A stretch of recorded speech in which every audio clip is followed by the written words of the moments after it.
Welcome to Shorty SuperCoach. We're going to talk a bit of draft today. I've been after this man for some time. Watto has joined us, and it's fair to say he's talked a pretty big draft game. If you don't know Watto, he's part of our draft league, and as I mentioned, big talk. I'll be honest, I haven't rated his draft game over the last couple of years. I said start of the season, Watto, you're not a threat, mate. But he drafted very well. But he meets me today under a little bit of pressure. As we discussed in the video with Langers, we reviewed the draft. I felt Watto had one of the best teams, particularly a great midfield. So thanks for joining me, Watto. How are you, mate? Yeah, good, mate. Thanks for having me on here. I'm excited to finally get to get on here and have my say. I know. All I ask, Watto, is that you say what you've been saying off air, mate. I mean, you've talked a massive game and you've cracked the can off the top. So how are you feeling? You drafted well, mate. You've started 0-2. Draft league is pretty tight, but you've started 0-2. How are you feeling? So I haven't been feeling too great recently. Started off first two weeks, two of my players in down with ACLs. Well, the first week actually. So I had Tom Rance and Alex Rance. That was brutal. So that really affected my back line there. But you know, lucky there was a few scores during round one I could pick up on, like picked up Harry Taylor and Nick Newman to replace those guys.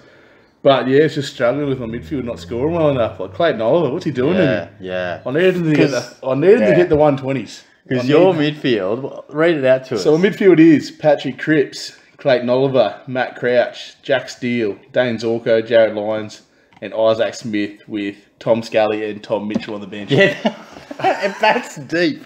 That's so deep. But it obviously hasn't quite fired just It's yet. not working out well. And I put the C on Clayton Oliver this week thinking playing Essendon, not many inside midfielders contend with, should get the win. He's hit 90, Paddy Cripps hit 157. So I'm feeling pretty upset about that one. Yeah, I know. It's frustrating. Yeah. And that's the thing with draft. Like I'm 1-1.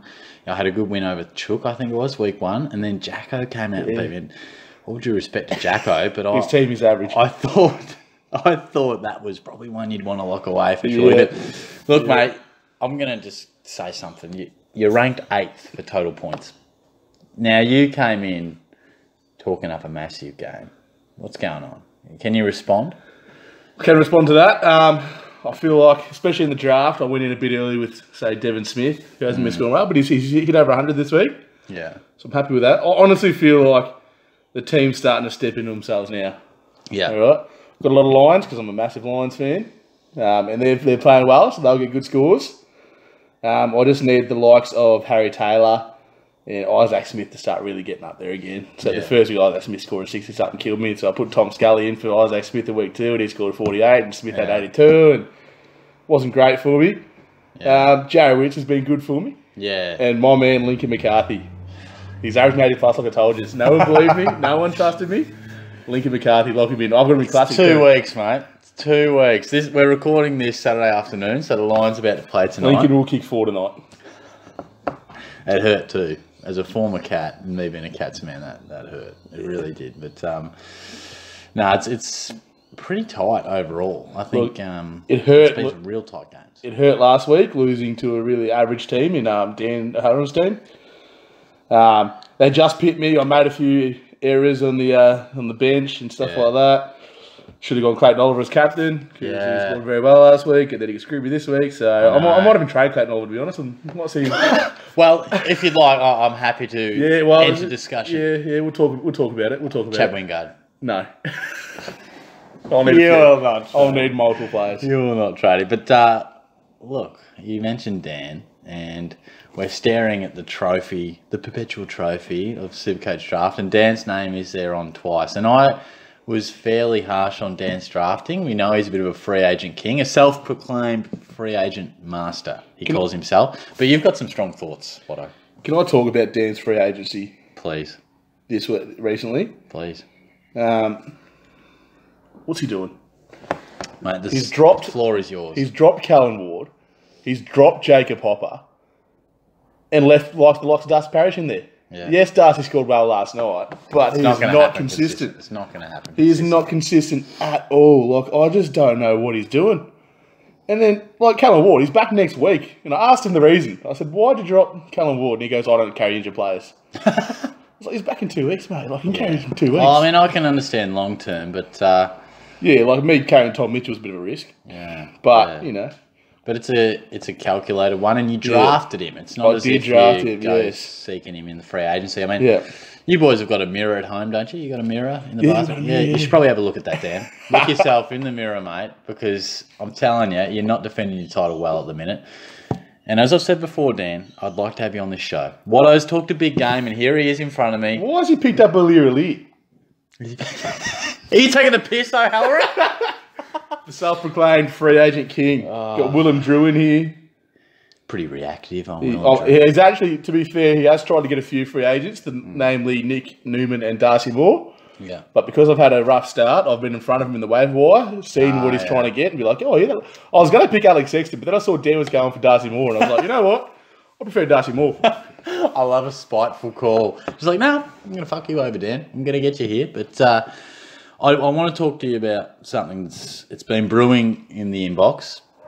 And I must say, I've stayed out of it, but it involves Langers, who's a bit of a regular to the show, and it involves Dan and it involves you. Now, talk to me about vice-captaincy loophole.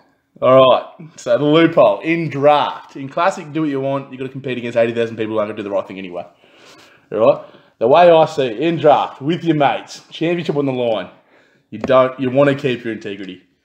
Which right now, Langers is not keeping his integrity. This is why I brought you to the show. This vice-captaincy loophole is a farce on the system. That's what it is. It's ridiculous. I don't think it's fair. I think you have the balls to pick your captain and stick with him. Yeah, well, I think it's back-to-back weeks now that he's... It is back-to-back weeks. Dan's only brought it up this week because he's playing Langers. That's the only reason he's cracking it this week. I've been cracking it for 2 weeks. Well, I love when things really interrupt our podcast. That's great. That's great, that is.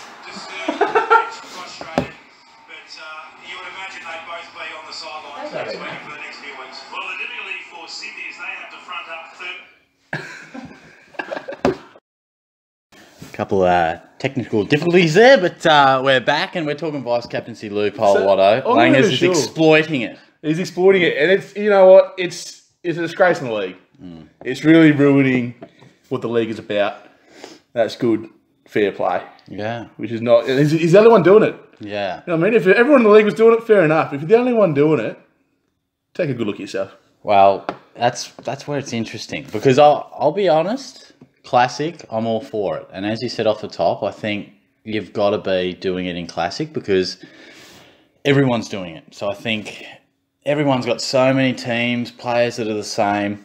Any little advantage you can get, you've got to take it. But as you've highlighted, in draft, you know, there's eight of us, you know.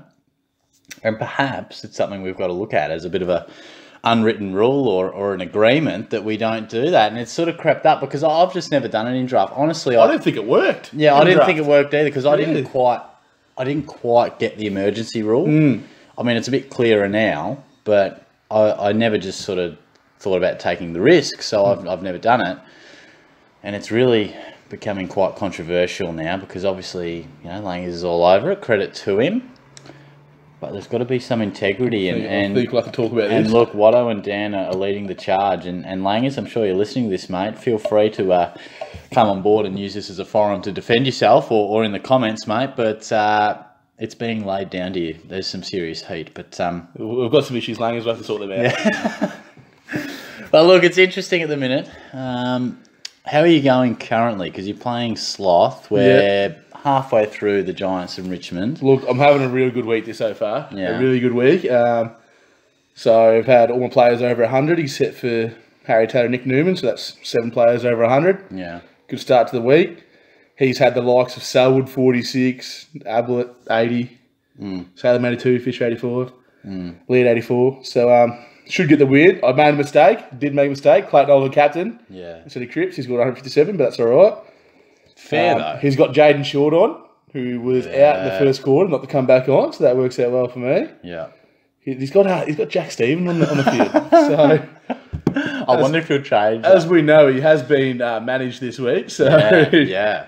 let's see how it goes. Now, Jackie Day, what's he doing as well? Why did he drop Jack Steele?